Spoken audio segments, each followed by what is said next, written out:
Kalimera, kalispera, kalinichta. No matter where in this wild, wacky, and sometimes wonderful world you might be, thank you for making the Highbury Squad part of your day. It's a new week. It's a blank canvas. Let's paint pictures. Let's tell football stories with one of the finest Arsenal voices out there. Let's rock and roll, squaddies.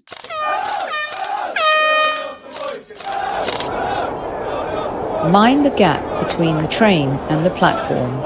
Please stand clear of the discussion doors. The next stop is Highbury Squad.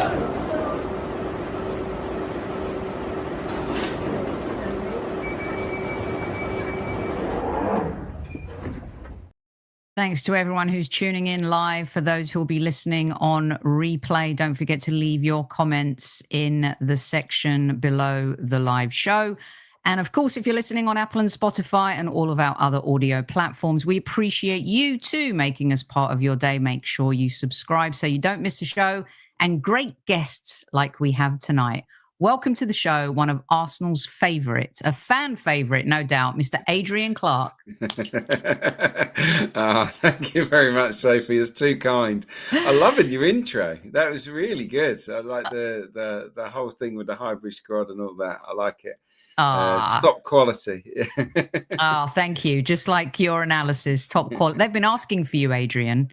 I've been inundated, and they've been, and I'm not lying. They're like, "Where's Adrian Clarke?" Because I think you were on the show a couple of years ago. It's been quite some time, but it's really good to have you back. And the season, I think, has got off to a superb start.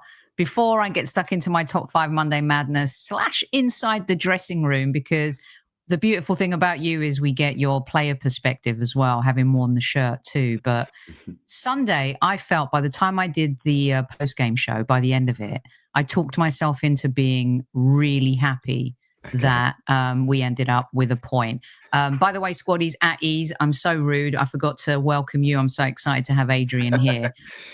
Adrian, what were your thoughts about the game this weekend? Yeah, look, I think like all Gooners everywhere, at the final whistle, you're gutted. You're a little bit disappointed. It's like, we were so close. But hand on heart, I thought Sunderland showed amazing fight and spirit, and they never gave up. So I kind of wanted to give them a little bit of credit.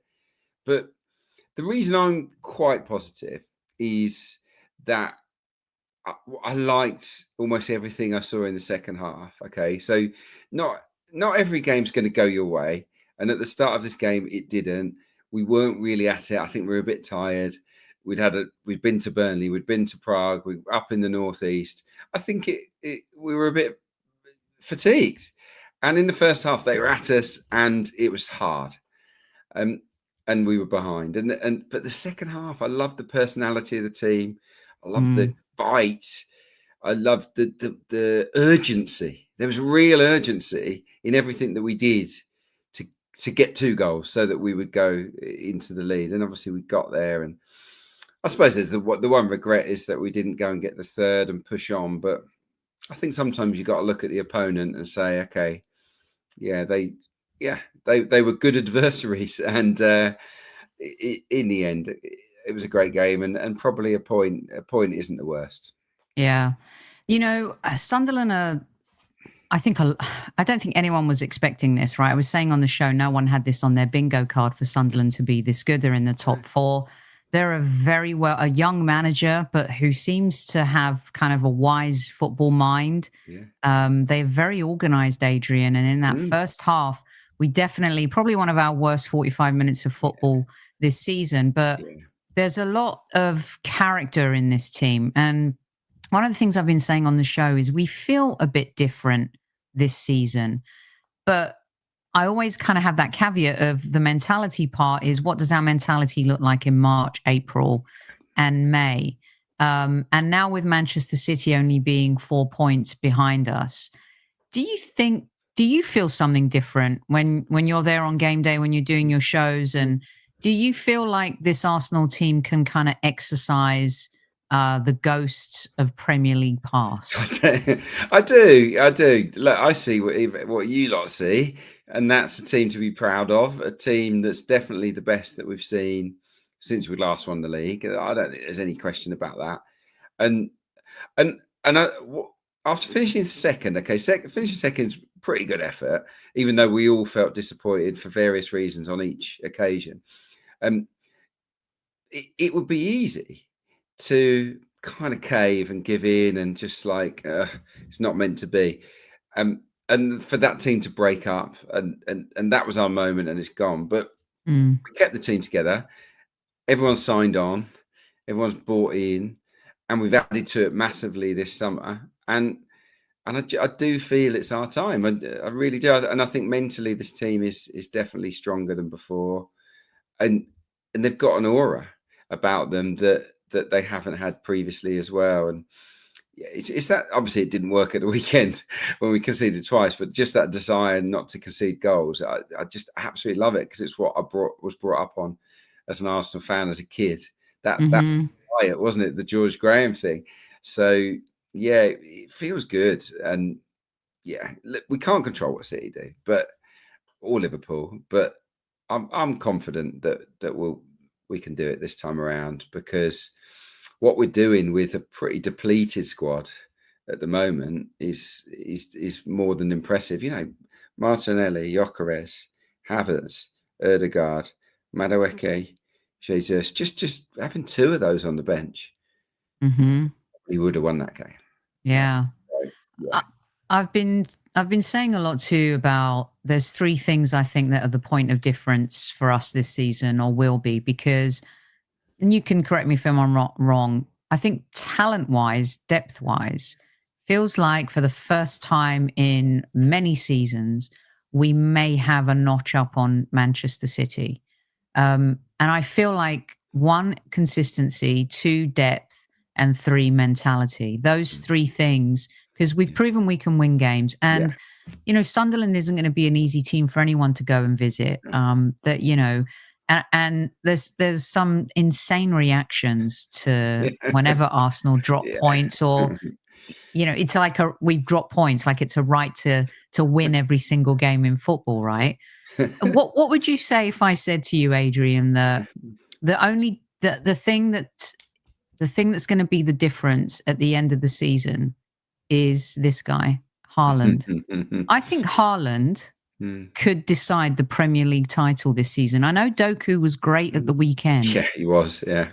But if you talk about that consistency, and you look at the most goals after opening 10 games, it's from 22 to 23 to now, it's him. Yeah. And for those listening on audio, I've got a picture of him up with Mbappe and Harry Kane. I'd take Kane or Haaland over Mbappe any day of the week. But would you agree or disagree with me that one single player could decide the title this season? Can I do both? I probably agree and disagree. Like, Man City can't win the league if Haaland gets injured for 2 or 3 months. It's not happening. They can't win the league. We will win the league. If Haaland stays fit for 38 games and continues playing like he is at the moment, scoring these goals, that they absolutely can. So yeah, he is the decisive figure. There's no doubt about that. But it isn't all about one player. Look, put it this way. Obviously, it'd be great to have a striker like him, but I would rather have the depth that we've got, the options in different positions. Just to safeguard for the inevitable moments when we do get those injuries. He's the man that can stop us winning the league. Yeah, it's that. I think we can all see that. It's scary, really, how easily he can score goals at that level. But really, what I think we shouldn't really fixate on him or City, because really all we got to do is sort of look at the points and almost like play the board, not play the other teams. And it's like, can we get to 90 points? Because that's the target we haven't got to. Can we get to 90? And then can we get to 91, 92? And whatever it takes, we just have to get there. You just can't, if we can, and it's impossible to, but if we can, we've got to try and block out what Haaland's doing. But yeah, they're not a one-man team, but they can't win the league without him. Yeah. It's Interesting what you just said, because I always think to myself, I hope Mikel thinks like this. And you just said it, play the board.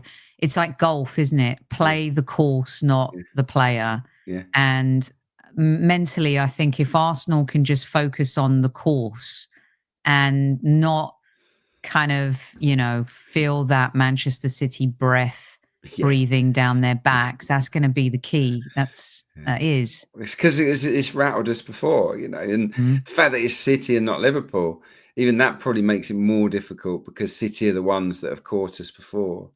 So yeah, it's tricky, but I do feel I think that our squad think that they're better than City, and that is the most important thing, isn't it? They think they're better, and as long as they retain that belief, they won't be as worried about City as the rest of us are. Yeah. Adrian, as deep as we are, and you mentioned, hopefully we come back from the international break and Odegaard is available, Havertz, Martinelli, Gyökeres. Feel like, for any Arsenal fan who's poo-pooed Gyökeres or anyone, he was missed in that Sunderland match. My goodness, his physicality would have been brilliant. The depth is there, but what fear do you have? What players do you fear? Like if we lost X, is it Timber's playing at a totally different level this season. We've seen Declan Rice just become. I forget that he played for West Ham. He feels like he came through Haaland for me. And then of course you've got Bukayo. Is there something, Arsenal fan wise, that you fear losing a player, and if who? Yeah, try not to. Try and stay positive. But we're in a position where if we lost a big gun, we're better equipped now than ever before. Just trying to think about the depth. Like I really wouldn't want to lose Gabriel because he's been such a talisman. I really wouldn't want to lose Saka for obvious reasons. But it is Rice. I think it is Rice because he's a driver, isn't he? He's that guy that pushes you and he demands the standards. And even at the weekend, he didn't have an amazing first half. But the second half, he dominated. I love his personality. His personality radiates through the team. And I think if he was out for the season, say, it really puts us in a pickle because then so much is on Zubimendi and the balance. Do you then bring in Norgard or do you go with a very attacking midfield? He would be the most crippling loss, in my opinion. What do you think? I would agree. I would agree with that because we've seen there's evidence that, Mosquera can step in and step up. Nketiah can. Benjamin White, he's done it before. He could do it again. Gyökeres, I think, if Havertz is back, that's pretty decent. I would like to see Odegaard back because one of the players I wanted to ask you about, all the hype and, let it all work out. I feel like other than the Man City moment and the Crystal Palace moment, Eze has been a little bit disappointing and not made Mikel Arteta have a pickle in terms of when Odegaard is back as to who's his starting number 10. I would say that, we've missed Odegaard, his control, the tempo of a game as good as Zubimendi is on the ball and stuff. Is that fair or foul for you? We talked a little bit about it at the weekend, but I was curious to know what you've made of him so far. Yeah, I think it's fair. I absolutely wouldn't say that he's been bad or even disappointing. I think Eze's been fine, but I think we all wanted a bit more. He's been a moments player, hasn't he? He's delivered those moments, and he's vital for those moments. In the tight game against Palace, that was what he was signed for. We couldn't break them down. Nothing was happening. Bang, he creates something from nowhere. I think he's been good. I probably think fine is maybe just short. I think he's been good, but we thought he was going to be great, and he probably will be great. But at the moment, he's just good, and it's maybe probably just a settling in thing. Yeah, who knows? Who knows? I think playing for a team with such driven standards is probably quite hard to adapt to. I can't really relate to that, unfortunately, from my career. But he's played for Palace, where he's the main man. They're happy Hmm. with mid-table in a cut. There's not the same pressure. And now, of course, he's playing for a club he loves, that he really, really wants to win stuff with.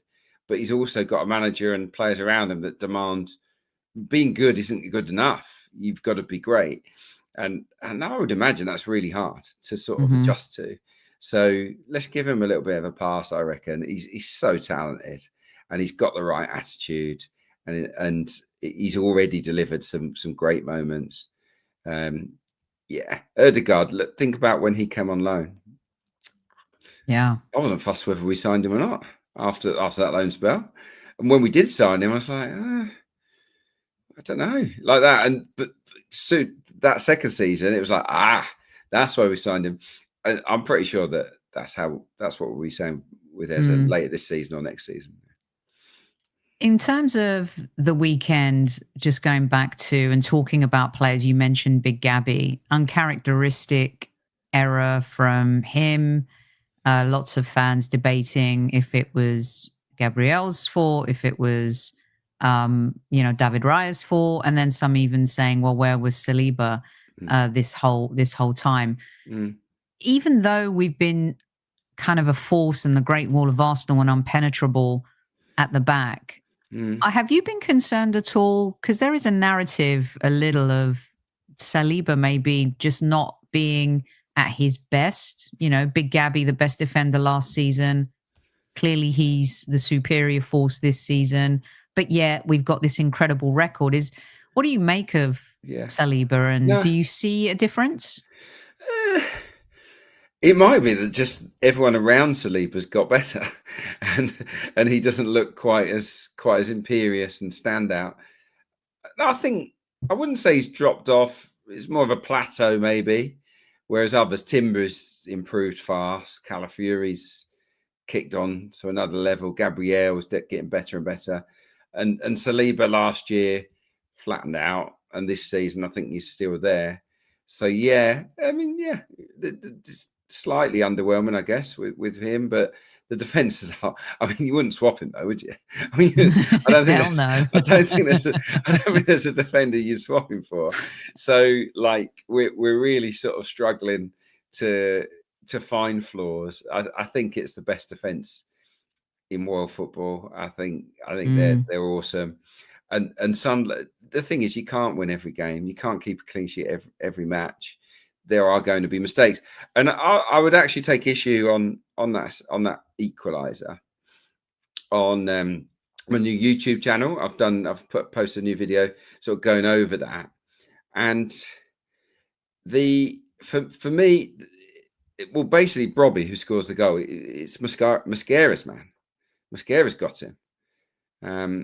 But what happens is they cross the ball and it deflects out to Hume, who's sort of right of centre. And what then happens is Calafiori, who should probably stay where he is, gets drawn out to cover the winger. Really, in my view, let the winger have it and stay with your man in the middle. And then Mosquera stays with Brobby, and Gabriel stays with Mayenda, and Saliba stays with Ballard. But what happened was Calafiori moved, Mosquera moved, and Brobby went and stood on Gabriel, who already had a player. And there was two players around Gabriel. And that's hard. That's hard to defend. And obviously Saliba doesn't win the header. And then, of course, the player gets there first. And even then, David Raya, who I think probably made the decision most keepers would do, to come off his line and try and block it, would have blocked it, but for the ball sort of ricocheting off Gabriel's head and going over him. So I just think we were really unlucky. And it was a very, very minor mistake in terms of our shape being moved around that cost us. So I'm not going to pin that on one player. First goal, Declan Rice. He made a mistake. But it's a very minor mistake. And you've just got to sometimes say the opposition did amazingly to punish it. And I think on both occasions, you could probably say they did. It's just really unlucky, I think, to concede 2 in that game because, on another day, neither of those chances happen.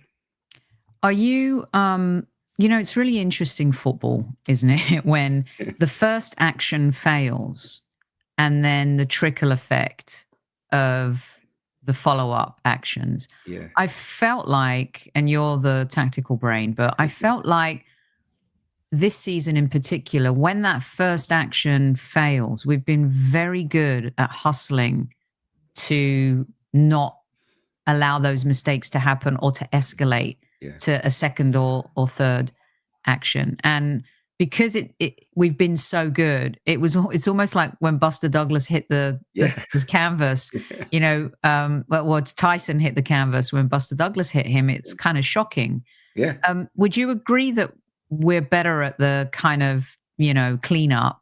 And then to top that question off, I'm stoked that this idea of this record and the clean sheets is gone, because I felt like it was becoming a distraction narrative. Maybe not inside the dressing room, but maybe too much noise outside. Yeah, I don't think it would have affected the players, the outside noise. I don't think they're that interested. I liked it because I felt like they wanted to make history, and that they were aware of it, and that it fired them up and it made them even more determined. But now that it's gone, they'll just have to start over, won't they? And try and create history in a different way. Yeah, but we're definitely better at the covering each other's backs, aren't we? Like you rarely see a team that's as good at backing up your mate, and that's what makes a great team. That really is what makes a great team. And yeah, again, I probably wasn't lucky enough to play in very many of those, but the Arsenal team that was great before I got in it, when I was a youngster watching and growing up, they backed each other up. They covered one another, and that no one dropped the ball. And I feel that very rarely does anyone drop the ball for Arsenal now, but because Mikel's bloody hard. Like he doesn't accept it. He's not nice, is he, Mikel? He's not the kind of guy that's like, that's okay, you've made a mistake, that's no problem. There's accountability, isn't there? And it's like, well, that can't happen. And ruthlessness. I was ruthlessness, which I think he has. He possesses that. Exactly. Well, that can't happen again. Otherwise, he plays.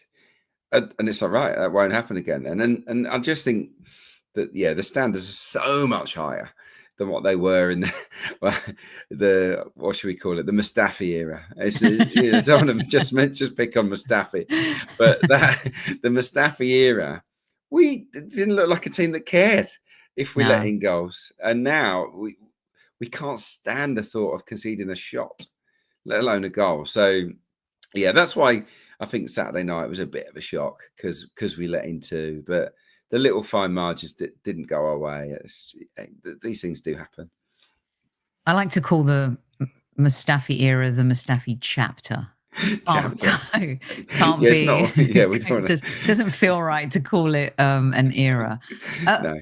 Adrian, what do you think has changed post Liverpool? What do you see that's different? There was so much malaise after that. Now you look at Liverpool's form and who's beaten them. Kind of, does Mikel look in the rearview mirror and say, should have gone for it more? What do you see differently since that defeat? Yeah, from Arsenal or across the league? Well, Arsenal first, and then I'd be definitely interested to see what you think. Yeah, I mean, it just came too early, didn't it? I mean, Eza hadn't played, and Gyökeres was just here, wasn't he? It was new, and I don't know. I didn't feel like we were there. We weren't fully up to speed. So I got the fact that he went pragmatic, but goodness, Liverpool went pragmatic just as much as we did, and we were a world-class free kick away from a very meritable point.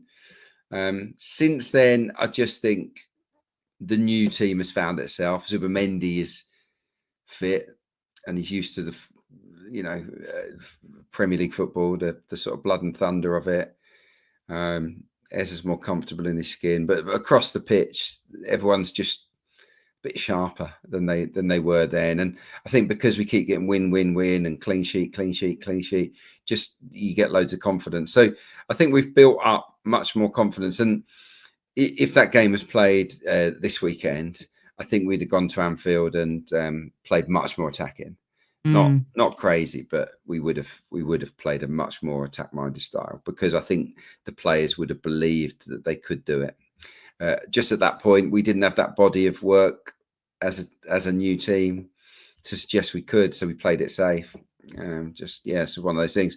I mean, in terms of the wider thing, I mean, Liverpool's sort of flaws have been exposed. All those changes, all those new signings, they don't have a team. They don't have a team. I worked in that game yesterday, City Liverpool, and they didn't look like a team, did they? They looked like a group of individuals, and they're way off it, absolutely way off it. And but City, I think they do look good. They do look like a team. They do look fluid. I still think without the ball, they're not as good as us, and they're not as reliable. I think they might have one or two no-shows up their sleeve this season, but yeah, they're the team that's impressed me, and they actually impressed me at Emirates. City did. I thought the way even though they played mega defensively, I did think they're actually pretty good at that. It was not an easy game. So yeah, they seem the ones that we've got to finish above, really. Is he trying to? I would say, of course, Arteta's followed in Pep's footsteps, but I don't know. Is Pep maybe taking a leaf out of Mikel's book? Because it seems like Manchester City are, making a conservative effort. I think possession-wise, they don't dominate the ball as much. Is Pep being influenced by Mikel a little bit? He might be, yeah. I mean, why not? I mean, but isn't that the sign of a great manager, that you're not too big time, or you haven't got, your ego isn't so enormous that it's like, I can't possibly look at any other managers? I think that's the key to learning, isn't it? If someone else is doing something really good, and there's no doubt Mikel is doing something really good, especially off the ball, everyone's going to try and copy it. I mean, look, have a look around the Premier League and the Champions League at set pieces now, and everyone's copying what we do. It's just what happens. So yeah, maybe a bit more conservative. Also, he's got a new team, hasn't he? He's got a young team that there's a lot of players there that haven't won the league with City, and I think you always start from the back, and it's like you have to make yourself solid. That's what Mikel did with us, and then you sort of build the bricks around it, don't you? But yeah, look, I think City, for the first time ever since they had all this money, look at us with a bit of envy. I do. They won't want to admit it, and nor would Liverpool, but I think they do. I think they look at us and think, yeah, they're a little bit better than us, and it's a great place to be, because we were so far behind. We were so far behind them. It was scary. Like when Arteta took the job, weren't we? I mean, what were we? There were games where we had 25% of the ball, 3 shots, and Liverpool had 20 shots, and same with City. That was where it was. So yeah, we got to enjoy where we're at, I think. It's all by design. Nothing's happened overnight. It's kind of like when someone comes out in a hit movie and everyone's like, oh, where'd they come from? Superstardom overnight. No, that didn't happen overnight either. I have a couple more. We're going to end the last 10 minutes with your questions for Adrian. So if you have a question for him, lob a cue in front of it, and I will ask him. I wanted to get your take a little bit, because it's very easy to talk about Declan Rice and Bukayo Saka and Big Gabby and, Saliba. I think Timber is definitely an unsung hero in this team. But I wanted your take as a former player as well, and someone who analyzes the game, on Trossard. Yeah. I feel like when you asked me earlier, who would you fear not being available? I think Trossard's become invaluable when it comes to getting big goals in big games, and he scores. His technical ability, Adrian, he's so good. That goal was an absolute banger Talk to me about Trossard a little bit. Yeah, he's just that reliable end product guy, isn't he? Obviously got 4 goals, 4 assists. Yeah, like his sort of minutes per goal or assist is sort of off the charts good, really. What I like about him at the moment is that I feel for the first time ever, he now feels he's a big player in the team. Like before, I think he always felt like the sub, like the guy that come on. And you're a bit on the outside looking in. And now I think he knows he's big and he knows they need him, and it's bringing out even more sort of more quality out of his game. I really like his tricks, and because he's not built like, look at Doku, right? Doku can beat you with speed, he can beat you with strength, he can beat you with skill. Trossard hasn't got that strength, he hasn't got that electric speed. He's got skill, but not in the same way. So he has to be creative, and the body swerves that he does and the little pieces of ingenuity, I really love it. I love to watch it, actually, because what he lacks in physical strengths, he makes up for with his brain. And yeah, that was some goal, wasn't it, at the weekend? No, I really like him, but unfortunately for Trossard, Martinelli will soon be fit, and he will take up his minutes, and Eze will probably shift across to the left a bit because Ødegaard will be back. So yeah, it's going to be interesting. But in the here and now, he's the first choice, isn't he? Yeah. And I don't know, Sophie, if you ever considered him first choice until now? I always loved him as a super sub. Yeah. And I feel like every team needs a super sub. I was actually enjoying Martinelli as a super sub early on in the season. He was having a huge impact. I think they both felt like, Eze coming in, if Ødegaard's going to be the 10, because he will be the 10. There's no way Mikel's going to change that part. I actually think now when Ødegaard comes back, Eze will find himself on the bench and Martinelli or Trossard will start over him. I don't know what you think about that, but yeah, probably. He's, to me, he feels like I still maybe prefer him as a sub, and I think Eze has been more effective when he played on the left. But it's the touch he has and the space that he created for that goal that not a lot of our, I think Saka plays. Not that he's predictable. He's predictable, but yet his second move and his third are not predictable. But his initial move is, he's going to keep that flank tight on the left. And then when he's got the ball, even though you think you know what he's going to do, you don't. And for me, Trossard, though, has that super X factor of unpredictability, the way he touches the ball. Yeah, he just uses his body really well. It's like this little swerves, and he's got these quick feet. And he can sell a dummy better than maybe anyone in the team. The goal he got, I mean, it does owe a lot to Calafiori, because the overlap was brilliant, and the defender definitely went with Calafiori, and then by the time he realised, it's too late. Trossard's so sharp that he's shifting out his feet and whacked it in.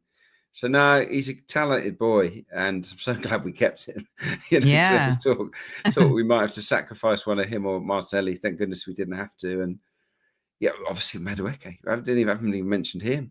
He would be an option on the left as well. So yeah, look, Trossard knows he's got to be brilliant to stay in the team, and at the moment he's being pretty brilliant, isn't he? So yeah, good on him.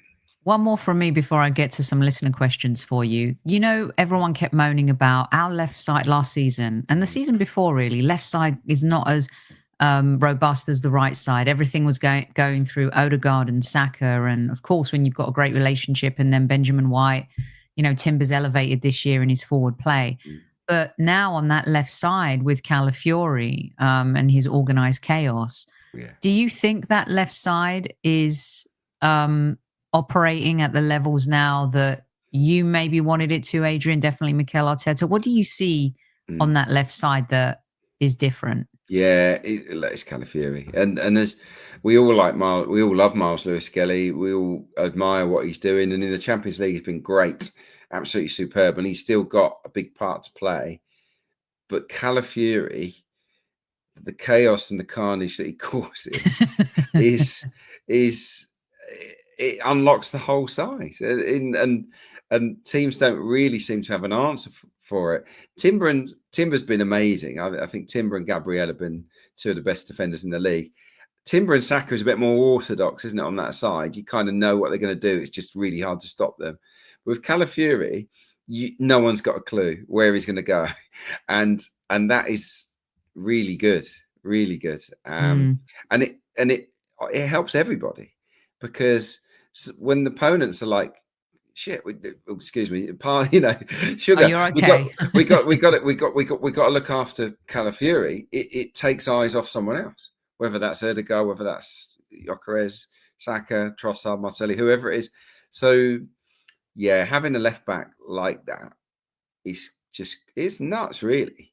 But I love the fact that Arteta has embraced it, because I don't think early Arteta would have, because he was so structured. And now I think he realizes the structure's great, but now what we need is a little bit of, someone to mix it up a bit, and he does it. So yeah, Calafiori for me, and it's harsh on Lewis Skelly, but he is nailed on first pick. Yeah. I mean, this is where we've wanted to be for so long, Adrian, isn't it? And we're still in 4 competitions. Lewis Skelly, will get his opportunities in the cups, and the last season, I always felt was by default that he was starting, and he ended up being brilliant, right? There were too many injuries. He got his opportunity, and Calafiori was so injured, we never really saw the best of him. And now an injury-free Calafiori, you're seeing the good side of him.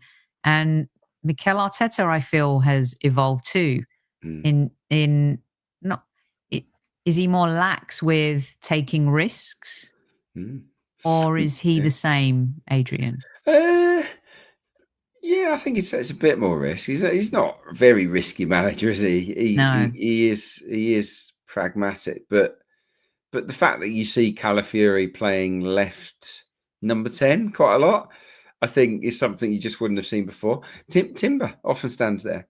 You watch him, and he's inside Saka next to Gyökeres sometimes, just depending on what they want to do, and depending on who the opposition is, the way they want to build from the back. So yeah, like, he's added things year on year. He's added this little bit of craziness, and yeah, I'm all for it. Really, I really am. And Rice playing as the sort of buccaneering 8, you wouldn't have seen that a few years ago. So yeah, it's like he's a new man. He's still a relatively new manager, but year on year, I think Arteta's really got better year on year. And last year we give him a pass, in my opinion, because of all the setbacks, and maybe got a little bit, maybe overthought it at times. It was a little bit fixed, our style of play, but I think he spent the summer thinking, reflecting on himself, and he's come back and thought, you know what, we were too predictable. Let's release that handbrake a bit and go for it. And yes, it's working. Yeah, it's definitely working. I've got a few questions for you before we close. Sensei AFC, which of the long-term missing attackers have we missed the most from a profile perspective? Long-term missing attackers. I mean, Havertz has been long-term. I mean, not all of them have been that long-term, have they? We've missed them all for different reasons. I think Havertz gives you a bit more tactical variety, doesn't he? He can be the target man. He can be the midfielder guy. He can be a 10. He can run in behind. He can hold it. I think I've really missed Havertz, and I do think that he will, in the way that Martelli and Trossard and Madueke have spurred each other on. I think Havertz and Gyökeres are going to spur each other on when they're both fit and available, and that's and like, we've only ever really seen Gyökeres beasted, but I'd like to see Gyökeres given 30 minutes to go and do something, or him start a game knowing that on the hour you're coming off, so give us everything for an hour. Like, I just want to see a fresher Gyökeres.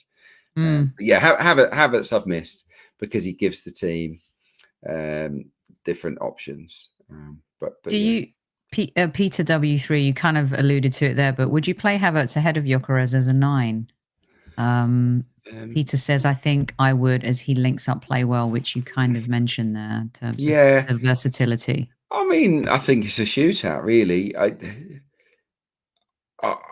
If Gyökeres, say they both come to get fit at the same time after the break, Gyökeres starts, and then it's his shirt. That's how I would see it. I really like us with Gyökeres, and I know that Gyökeres hasn't been perfect, but I do think he makes everyone better. I do think he creates more space for other people, and in those big games last year, PSG, the year before was it Bayern, the Champions League games, we did have Havertz, I think, in those games. Not did we have him at PSG? I can't remember. Feels like Marino played in that game, but I think whether it was Marino or Havertz leading the line in those big games, it felt like we were a bit short. Yeah. So Mikel Gyökeres, Merino stepped in majorly, didn't he, in the Champions League last season, and was really our designated striker from January onwards. He was, I mean, there was no other choice. Yeah. Yeah, exactly. But I think the year before we had Havertz at Bayern Munich, and Havertz is great, but we looked light, and I think just having two options makes a massive difference. So please, can they both stay fit for the majority of the season? Because I think that in those big games where you just need to look at your bench and say, right, what have we got? Oh, we got him, right? Yes. I think it's going to be a game changer. But I probably would side with Gyökeres, but that could definitely change depending on who's in form. I agree. You know, the way he's kind of this is what I felt we missed against Sunderland, is the runner behind the defense. As good as Mikel Merino is, and he saved us on a few occasions now, you kind of, as time goes on, you really need those players playing in their position. This is a good one from Vlod Costa. If everyone is fit, would Arteta be able to make the best of the team? Make the best of the team. I mean, well, you'd hope so. I mean, if everyone's fit, what is the team? That is the question, isn't it? And I think the honest answer is I don't even know whether Mikel would know. I think there's so little now between the guys. We just talked about it with the two up front.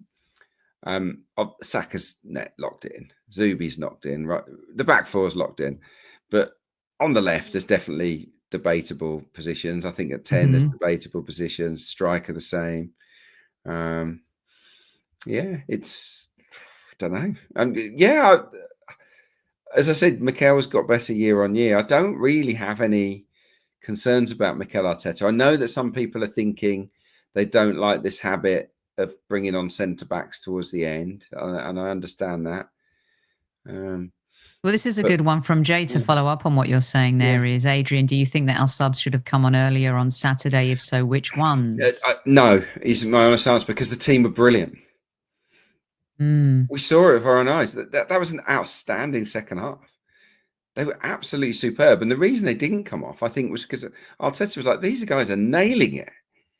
I don't want to upset the balance. And then I think what happened on 87 minutes, they brought on Mayenda for a defender. And they went 4-2-4.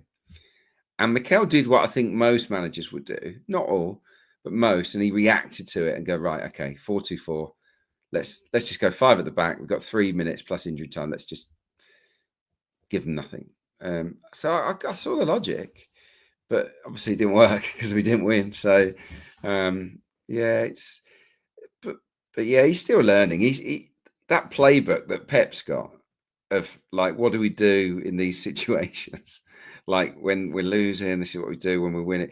Like he's still got a few empty pages, hasn't he, Mikel Arteta? And so he's not going to maybe have quite as much now as those super experienced managers, but he's getting there. Year on year, he's getting there.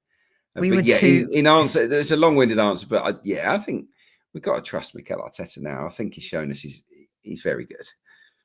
I mean, we were saying on the post-game show, we were just a couple of minutes away from arguing if David Raya or Trossard were man of the match. You know, Raya makes those 2 saves. Trossard gets the banger for the winner. Yeah. And football just, it just serves up. these moments, doesn't it? It does. I'll get you out on a couple more, Adrian. Yeah. One more quick. The Yeah. players were tired. And the fatigue was a factor, but I didn't feel it really impacted us until the end. Do you know what I mean? I don't think I Rice would and have changed. Saka looked Yeah. knackered. Yeah, maybe. But I mean, what did Saka do when it went 2-2? What did Saka do? He put the ball straight on Calafiori's head, and Yeah. Calafiori was really unlucky not to score. So he might have been knackered, but he almost came up with the assist that won us the game. So that's why the you keep him on. thing. That's the thing too, because I was seeing, of course, on the social sphere, which you should probably ignore most of the time, that we need to sub Saka. He's not, and then he scores with his weak foot. Yeah, you can't take your X factor players off. No. But you do have to protect them, Adrian. Yeah, but I think when you've got an international break coming up and they're fine, just keep them on. Yeah, I didn't think Mikel made a mistake, really. I mean, yeah, he might. I don't think he'd regret the Mascara thing. It's just, like we said earlier, it's just fine margins. It was unlucky. Yeah, I think he's earned the coupons now to trust him in those moments. One from Demsek. Can Kepa fill in for Raya? Yeah, it was great in the cup. Hopefully, Raya will be fine. But yeah, I mean, he did good. He's done well, hasn't he, in the games that we've seen so far? I think Kepa hasn't done anything to make me feel worried at all. Like we've got the best backup keeper in the league, haven't we? Mm-hmm. For a bargain as well. Yeah, like I think we enjoy it while it lasts, because I think on Kepa, I don't know if it's not a permanent thing, surely, for him. He's not old. And Raya's amazing. I don't see Raya giving up the number 1 jersey. So it might be a 1 or 2 season thing. But yeah, definitely. Yeah, I'm not worried. Yeah, about that. Less worried than last year. I was a bit worried last year. No doubt about that, for sure. Okay, we'll get you out on this fun one, and then I have a final prediction for you. Okay. Let's see. This is I like these fun ones sometimes. If I could bloody well find it. Here we go. This is from Barry. Adrian, for fun, if you could go a bit left field with team selection, given our players' versatility, what crazy lineup would you like to go with? Example, Big Gabby as striker, Calafiori as a 10. I mean, if you needed to, what would you do? Yeah, they're quite good shouts. Calafiori's the one, isn't he? Stick him up front, because I think he could do a job up front. You know how Marino sort of surprised us? Well, didn't Calafiori start? I think he started as a boy. He was a striker. Yeah, he was. So he fancies it. I could definitely see that happening. What else crazy? I think I wouldn't mind seeing Saka in midfield. I think Saka could play centre mid. He's that good, and one day he might be that guy. He might turn into that sort of quality. He could play in any of those midfield positions. Well, he could play left 8 or right 8, couldn't he? Easily. Bukayo Saka. That'd be quite nice to mix that up. I don't know. I don't know if that's crazy enough. I think it's good. Calafiori instead of Mikel Merino up front in a game. I would like to see that. Well, he's got to be next in line, right? I mean, Harry Manus is there, and you don't want to, is his position, but I don't think it'd be that outrageous. Do you? No, I don't at all. I don't, because I can see the runs he makes are really great. He wouldn't have to defend as much. Sometimes, he can be a little out of position and stuff. But if you're in a pinch and Havertz isn't fit and Victor isn't available, I think movement-wise, he would provide more than Marino. Yeah, he'd be a handful, no doubt about it. And we're onto get his something. head on things. Yeah, we might have come up with something. Adrian, does Mikel Arteta really have to win something this season for you? Or do you hate this question and I narrative? hate it, because I just think that like the team's getting better and better. So why would you get rid of someone? I just think he totally doesn't need, getting rid of see him if he doesn't win a trophy feels mad to me. But what I would say is that the club and the squad needs to win a trophy this season. The squad needs to win a trophy because it might break up if we don't. I don't think it would, but it might. It might. You might. All it takes is one, doesn't it? All it might take, if we win nothing this year, it might be Saliba who just goes, you know what, I'm going to go. And yeah, and then someone else might copy him. Erdegaard might go, you know what, yeah, so-and-so want me, I'm going. And then things change. So the squad need it. But for his job, I don't think so, because I think we can see with our own eyes, right? Whether you're an Arsenal supporter or not an Arsenal supporter, we can all see with our own eyes that Arsenal are now good enough to win trophies. So I'll tell you who would be happy if we didn't win a trophy and then Arsenal, for some crazy reason, got rid of Mikel Arteta. Everyone else would be happy. Liverpool would be buzzing. City buzzing.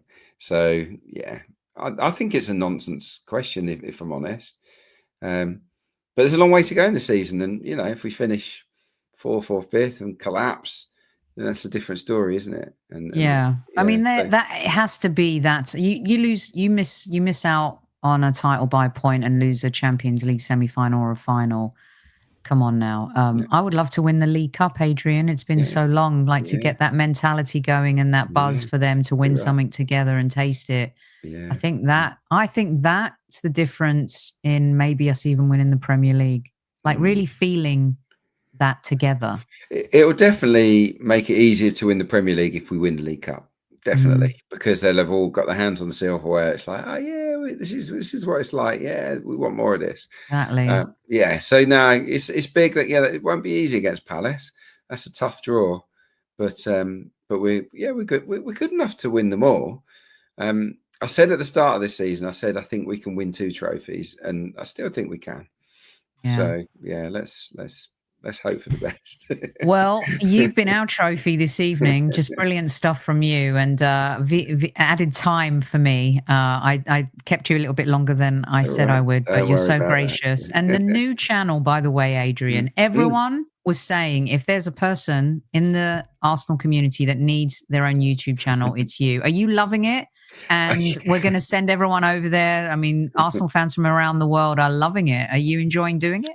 Thank you. Yeah. No, definitely. Yeah. No, I've kind of wanted to do it for a while. And people have been saying it. I just had no time. So busy. And then this summer, I actually wasn't that busy. And I thought, yeah, let's just set one up and see if anyone cares. And I genuinely didn't really think anyone would be that bothered. But then quite a lot of people started watching it, and now I've got to keep it going. But no, I am enjoying it. I really like the sort of comments and stuff. And yeah, I'm really liking the feedback. And to be honest, because, these days I don't do the breakdown like I used to for Arsenal on video.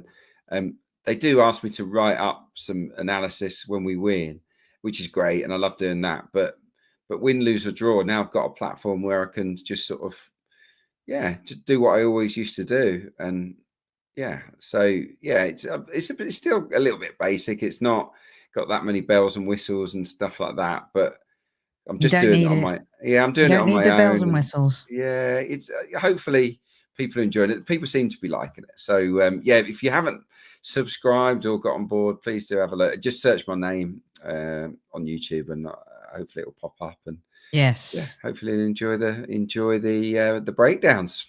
Yeah, do because the breakdown everyone loved. You don't need the bells and whistles because it's what you're saying that matters to fans, and your analysis is always brilliant. Our fans, our listeners here are already saying it's fantastic. Adrian's channel's great. Oh, it's great. Substance over style, especially. Exactly. And a lot of love for you. Thank you, Adrian, for swinging by, and promise to come back. Don't leave it so late. Of course. If I could do this with you every week, it would be an absolute treat. But we appreciate you and look forward to seeing your celebrations, hopefully, when we win the title. Oh, I cannot wait. Yeah, look, it's high time we all celebrated a trophy together. Definitely. It's going to be some Definitely. party. I hope you'll invite me. Yeah. Yeah. Like my friend Dan Potts said, the streets aren't ready. So I don't think they are. Everyone, thanks so much for joining. Don't forget to hit the like button, subscribe if you're listening on Apple and Spotify. Go subscribe to Adrian's channel if you haven't already. Follow him, Adrian J. Clark, on socials as well. We appreciate you guys. Thanks so much. At eSquaddies, don't forget to tell your loved ones you love them, and I'll see you soon.